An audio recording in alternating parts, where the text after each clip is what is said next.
Friday morning, everybody. It's about 7 a.m. West Coast time. Just got back from my morning walk, which was arduous this morning. I did not want to get out of bed.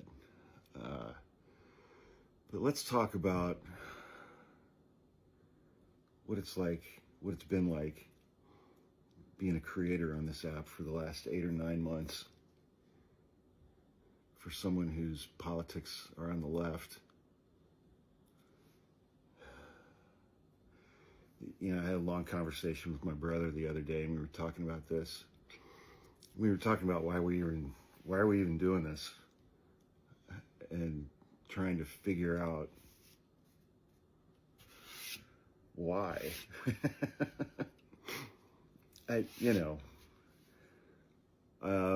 My brain works in a very particular kind of way, and I just don't like all the disinformation we've been flooded with over the years. And I make TikToks just to try to provide people with some level of understanding and clarity in a factual manner without all of the propaganda. And while at the same time,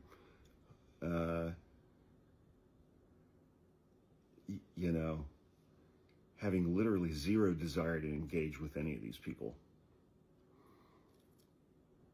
because they're just not good faith actors. They're not coming at you or engaging with you in good faith. They just aren't.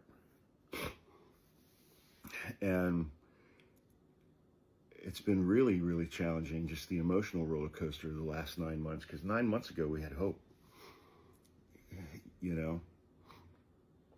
9 months ago we had hope. 8 months ago we had hope. And I remember watching the debate between Trump and Biden, and 10 minutes in, I'm like, well, this campaign is over unless Joe Biden drops out. I mean, look at the guy. And I made some TikToks saying that. And the response that I got from a lot of people on the left was less than pleasant. And fast forward to April 2025, and there are about a dozen books that are getting ready to be released from people close to the Biden administration, people inside the Biden campaign who had known for over a year before the last debate how that debate was going to go. And they lied to us. They covered it up and they lied to us. And they did that on purpose. And, if you want to find some details on that, you can look up Ron Klain, Klain. He's quoted in a couple of books that are coming out, and read his observations of Joe Biden during the debate prep sessions for that first debate in June of last year. It was obvious to everyone who was around Joe Biden. And when some of us pointed that out after that debate, everybody saw what happened. But that has all since been confirmed. And because of Joe Biden's ego, here we are. We have a second Trump term. And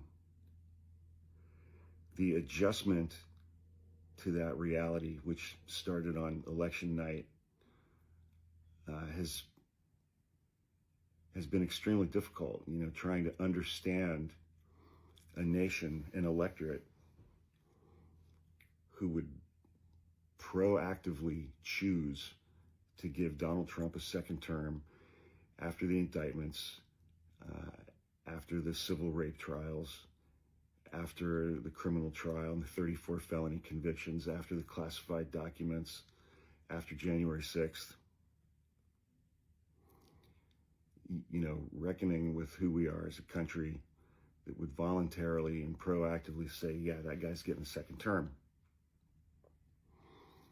And yeah, my friends who are black or who are people of color or who are in the LGBTQ community or who are women, they're just looking at me like, oh, you're just picking up on that now? I maybe read about the last 400 years.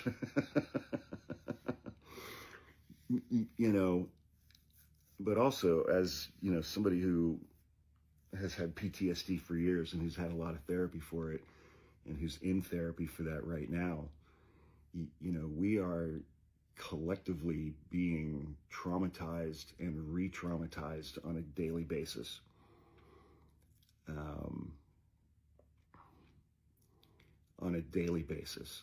With just blatant, obvious, abject, in your face, not breaking eye contact, cruelty on a daily basis that none of us can escape. And it's being celebrated by half of our electorate. They're getting off on the cruelty on a daily basis. And, it is really important to be aware of internally. It's like how that shows up for each of us individually. And, it's like, we're being ruled by a narcissistic abuser. And it's like any of us who grew up in family units with narcissism and neglect or things like that, it's all very, very triggering in that regard on a daily basis as well. And, I'm fully aware that 9-10 months ago, the videos that I made had more energy, they had more humor, more laughter, more jokes, more levity. And it's harder for me to access that stuff now when I make videos, and I'm in therapy again for other reasons, but it's just been such a huge adjustment. And, it's like when I think about like creativity in my imagination and things within me that I had much greater access to less than a year ago, it's like, when you're in a constant fight or flight state or functional freeze, or you're just frozen, or you're in a slump, or your trauma's getting activated, or your hypervigilance is just off the charts. When that stuff is going on, you don't have access to your imagination. You don't have access to your creativity, because your conscious and your subconscious are overwhelmed with safety and trying to protect. And when I talk about the cruelty and being traumatized every day by this stuff, it's not being done to us negligently or accidentally or carelessly. It's being done intentionally, on purpose. The cruelty is really, really intentional. And,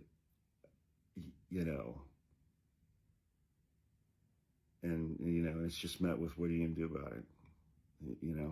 What are you going to do about it? And so we're all keeping an eye on the courts, We're all keeping an eye on the courts and hoping that they'll at least be able to pump the brakes on this stuff.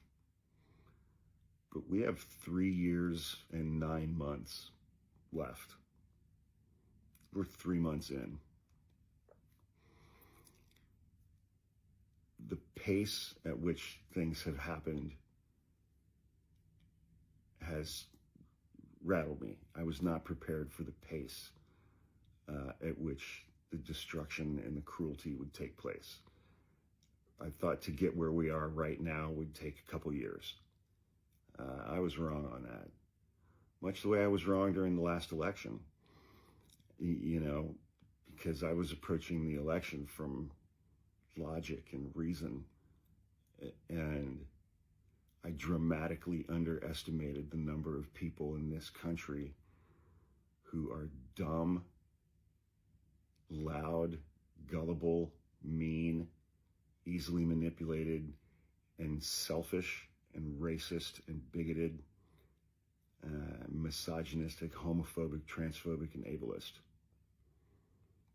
And which I'm sure is a function of my privilege and how I grew up. I underestimated how many people there are like that in this country.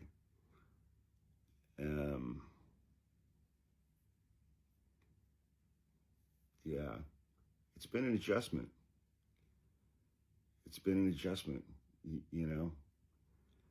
And, you know, I'm grateful I'm able to go for my morning walks again, because it's like when that stuff starts getting really activated in me and starts triggering other things, you know, I get up, I go outside, I go for a walk, and I shake it out physically. I have to physically shake it out so that I don't get off track. But it's just, it's a lot to deal with. It's a lot to think about. It's a lot to, you know, have sitting on your shoulders as you're trying to just like navigate the day and just do your job, man. It's like, how am I supposed to do X, Y, and Z when everything around me is burning to the ground? And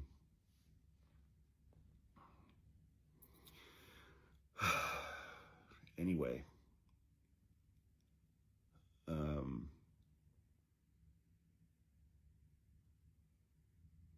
yeah. But, you know, I mean, it's like, I think that's why it's important to my brother and I to do things like our YouTube lives on Wednesdays. It's like we all get together kind of as a community, and we try to laugh and we try to have fun. But I think most of all, we try to be supportive of each other, and the community that we have over on our Patreon page. And, you know, the community that we have here in the comments on TikTok. I think sticking together over the next 3 years and 9 months is going to be of absolutely critical importance. It just is. And so, you know, when I ask myself, it's like, why am I still doing any of this? That's a big reason why. So, you know, it's helpful for me to open up my comments or see people joining our YouTube lives who I see, you know, week after week. And see familiar faces and things like that. So it's helpful for me. So I hope that stuff is helpful for you guys as well. And it's Friday morning. The weekend is upon us. Please try to have some fun. If you're going to protest this weekend, please be safe. Please do not give law enforcement a reason to pick you up. And try to get out and enjoy some sun. See you guys. Thanks, everybody.